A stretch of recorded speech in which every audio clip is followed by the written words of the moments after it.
viennent toutes ces expressions qu'on emploie comme ça au débeauté, sans savoir d'où elles viennent forcément? Stéphane Bern est là pour y répondre chaque jour sur Europe 1. C'est le mot de la fin, Stéphane. Oui Mathieu, quand dans un quiz ou une compétition sportive, le score est finalement à l'avantage de l'outsider, quand on se moque de façon particulièrement insolente ou quand on nargue avec insistance, on dit faire la nique. D'où vient cette expression ?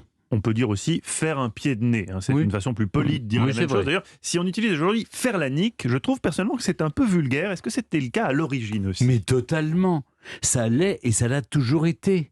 Le mot vient de l'arabe nika avec un K et un H qui signifie acte sexuel marital. Ça donnera chez nous forniquer. Alors que niquer, au XVe siècle, signifie rouler dans la farine, donc tromper. Notez également qu'en allemand, on dit nicken. Mais là, ça veut dire faire un signe agressif de la tête. Et c'est vrai que quand on fait la nique à quelqu'un, on se moque ouvertement, de façon un peu outrancière, à l'endroit de la personne visée.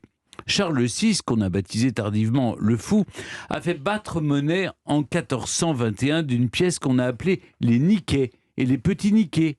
Ce fut fait en accord avec Henri V, roi d'Angleterre, pour contrarier la politique monétaire du dauphin futur Charles VII.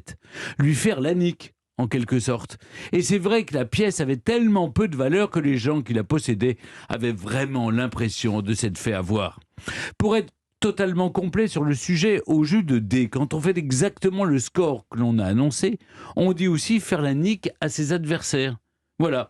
Terminons en compagnie des Italiens. Là-bas, les esprits s'échauffent rapidement. On utilise l'expression far la fica et non pas la nica, ce qui veut dire faire la figue.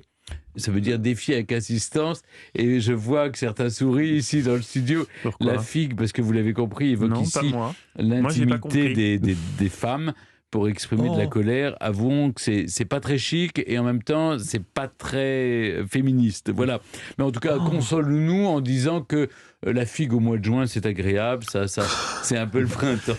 Je parle du fruit. Oui, mais je ne verrai plus évidemment. jamais la figue de la même manière maintenant que vous avez sali les choses pour moi. J'ai rien sali du tout. Vous avez, c'est David avec son ça petit rire pervers. Oui, c'est David. Je parle sous le contrôle évidemment d'Olivier Pouls. Qui aime les figues. Moi, j'adore les figues. Et les abricots. Ouais, une confiture de figues. Calmez-vous, Stéphane. Je sais que c'est la 200e, mais quand même.